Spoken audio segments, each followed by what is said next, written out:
நேற்று முன்தினம் நான் ஒரு ட்வீட் போட்டேன். மதுரைக்கு தேவை வளர்ச்சி அரசியல். அதை நிரூபிக்கிற வகையில இந்த நிகழ்ச்சி முன்னாடி 36,660 கோடி ரூபாய் முதலீடுகள் மூலம் 56,916 பேருக்கு வேலைவாய்ப்புகளை உறுதி செஞ்சுட்டு தான் இந்த நிகழ்ச்சிக்கு வந்திருக்கிறேன்.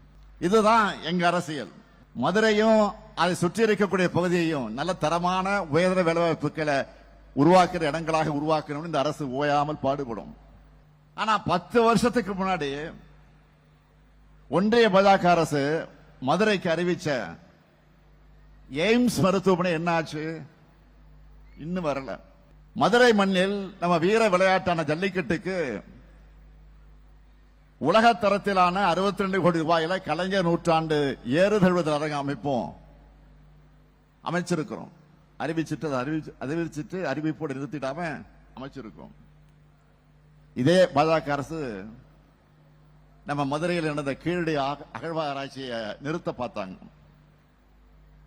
நம்ம ஆட்சிக்கு வந்ததும் பல கட்டங்களாக கீழடி ஆராய்ச்சியை முன்னெடுத்து அது செயல்படுத்துவது மட்டுமில்லாமல் இதுவரை கிடைத்த தொல்பொருட்கள் கொண்டு பிரம்மாண்டமான கீழடி அருங்காட்சியகம் அமைச்சிருக்கிறோம். உலகம் முழுக்க இருந்து கீழடி அருங்காட்சியத்தை பார்க்க தமிழர்கள் வராங்க.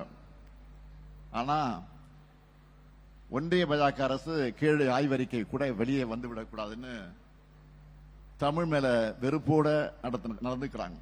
ஆச்சி ராயல் குலோப் ஜாமுன் பேக்ஸ் 1 வாங்கினால் 1 இலவசம்.